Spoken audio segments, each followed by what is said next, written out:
semuanya, apa kabarnya nih teman-teman semua hari ini? Semoga dalam keadaan baik ya tentunya. Nah, pada kesempatan ini, saya, Habel Revo, bersama dengan rekan saya, Tupal Parsauran, akan mengajak nih kalian semua untuk membahas salah satu tokoh yang sangat menginspirasi dan kami anggap memiliki kemampuan dan reputasi yang baik dalam mengaktualisasikan nilai-nilai berakhlak. Tokoh tersebut adalah Menteri Keuangan Republik Indonesia pada Kabinet Merah Putih, yaitu Bapak Purbaya Yudi Sadewa. Val, kamu sudah tahu kan kalau Bapak Purbaya Yudi Sadewa itu sekarang menjadi Menteri Keuangan menggantikan Ibu Sri Mulyani sejak tanggal 8 September 2025 kemarin. Iya dong, sudah dengar dong rekan Habel. Banyak yang penasaran juga bagaimana dia akan menjalankan jabatan ini. Apalagi dengan beban fiskal yang besar dan ekspektasi publik juga yang tinggi. Nah, betul tuh. Saya ingin membahas nih bagaimana Pak Purbaya ini bisa mengaktualisasikan nilai-nilai berakhlak sebagai ASN. Adapun berakhlak sendiri itu adalah singkatan dari berorientasi pelayanan, akuntabel, kompeten, harmonis, loyal, adaptif, dan kolaboratif. Yuk kita lihat satu-satu ya. Nah, jadi untuk nilai-nilai berakhlak sendiri dan kaitannya dengan Bapak Purbaya ini, sebelum kita membahas ke sana, coba kita ulas kembali makna dari masing-masing nilai berakhlak itu yang terkandung dalam nilai-nilai berakhlak. Yang pertama adalah nilai berorientasi pelayanan, yaitu melayani masyarakat dengan ramah, cekatan, solutif, dan mempunyai perbaikan berkelanjutan. Selanjutnya, Tupal.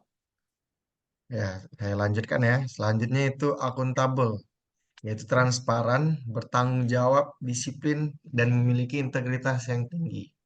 Selanjutnya itu kompeten, yaitu terus memperbaiki diri, mempunyai kemampuan teknis dan manajerial sesuai dengan tuntutan era, dan kualitas kerja yang baik, harmonis, menjaga hubungan baik antar sesama ASN, menghargai perbedaan, kerjasama yang sehat. Yang selanjutnya itu loyal, setia kepada institusi, negara, pimpinan, dan menjaga nama baik serta dedikasi. Adaptif, cepat menyesuaikan diri dengan perubahan, inovatif, responsif terhadap tantangan baru. Yang terakhir yaitu kolaboratif, bekerja sama lintas sektor, sinergi terbuka untuk pihak kontribusi dari berbagai pihak. Selanjutnya rekan Abel. Nah, tadi kan sudah dijelaskan, sebelum kita melanjutkan tadi sudah dijelaskan masing-masing dari nilai berakhlak itu. Lalu selanjutnya gimana sih Pak Purbaya ini memiliki eh, modal-modal yang kuat dalam mewujudkan sikap-sikap yang mencerminkan ASN berakhlak. Nilai tersebut diantaranya yang pertama, Pak Purbaya ini memiliki latar belakang akademik dan pengalaman teknis yang kuat. Beliau merupakan lulusan teknik elektro ITB, lalu melanjutkan S2 dan S3 di bidang ilmu ekonomi di Purdue University di Amerika Serikat. Kemudian Pak Purbaya ini memiliki prestasi dan integritas publik. Beliau pernah menjadi ketua Lembaga Penjamin Simpanan atau LPS, yang tugasnya adalah menjaga stabilitas keuangan dan melindungi simpanan masyarakat. Kemudian Pak Purbaya juga memiliki sikap kesediaan untuk mendengarkan kritik, saran, serta belajar hal-hal baru. Kemudian Pak Purbaya memiliki sikap rendah hati dan loyal terhadap proses demokratis dan akuntabilitas publik yang memiliki dampak terhadap kepuasan publik yang tinggi. Nah, selanjutnya kita akan membahas tentang aktualisasi nilai-nilai berakhlak yang dimiliki oleh Pak Purbaya selaku Menteri Keuangan Republik Indonesia. Yang pertama adalah pada nilai berorientasi pelayanan. Pak Purbaya selaku Menteri Keuangan, memastikan kebijakan keuangan yang meliputi pajak, belanja pemerintah, dan bantuan sosial dirancang dan dieksekusi dengan cepat dan tepat sasaran, serta memperhatikan kebutuhan lapisan masyarakat yang paling terdampak. Misalnya, memperbaiki proses layanan publik di Kementerian Keuangan agar tidak birokratis, serta memperpendek waktu respons. Selanjutnya, Tupal. Ya, terima kasih. Selanjutnya yaitu akuntabel. Transparansi dalam pengelolaan APBN, laporan keuangan, pengelolaan dana publik, dan membuka data publik, menegakkan pengawasan internal, memperkuat audit dan pengendalian. Dan dia juga kompeten dalam mendorong peningkatan kapasitas SDM di bidang kementerian, pelatihan, sertifikasi, adaptasi terhadap teknologi baru, dan memastikan kebijakan yang dibuat berdasarkan data dan analisis yang valid.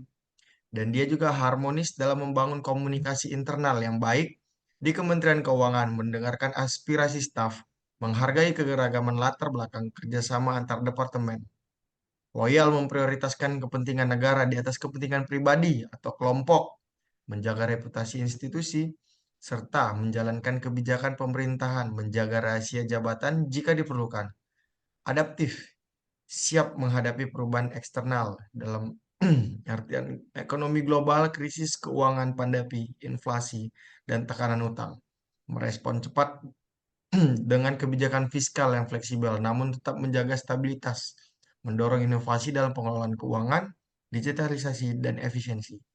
Kolaboratif, bekerja sama dengan lembaga lain, yaitu Bank Indonesia, lembaga keuangan, dan kementerian lain dengan pemangku kepentingan non-pemerintah, yaitu pelaku usaha, akademisi, dan masyarakat sipil, supaya kebijakan fiskal lebih inklusif dan terima. Selanjutnya akan disimpulkan oleh rekan HBL. Baik, terima kasih rekan Tupal. Jadi dari penjelasan yang sudah diberikan oleh saya dan rekan Tupal tadi di atas, bisa disimpulkan bahwa Pak Purbaya Yudi Sadewa selaku Menteri Keuangan Republik Indonesia adalah sosok dengan potensi yang kuat untuk mengaktualisasikan nilai-nilai berakhlak sebagai aparatur sipil negara dalam jabatan Menteri Keuangan karena beliau memiliki latar belakang intelektual, pengalaman publik, dan sikap yang menunjukkan kesediaan untuk adaptif, belajar, dan bertanggung jawab. Untuk kunci suksesnya akan tergantung pada kemampuan beliau, yaitu yang pertama, membangun budaya kerja internal yang konsisten dengan nilai-nilai berakhlak, yang tidak hanya dilakukan pada level pimpinan, tapi merata, top down, dari atas sampai dengan level bawah. Kemudian menjaga transparansi dan akuntabilitas dalam mengeluarkan kebijakan publik. Kemudian mengambil keputusan yang berani dan bijaksana sesuai dengan kepentingan publik, bukan hanya karena semata tekanan politik atau kepentingan jangka pendek. Kemudian yang terakhir memastikan pelibatan stakeholder yang luas dalam proses kebijakan atau kolaboratif. Baik, sekian dari pembahasan kelompok 4 terkait dengan Bapak Purbaya Yudi Sadewa selaku tokoh yang dapat mengaktualisasikan nilai-nilai berakhlak. Terima kasih. Terima kasih.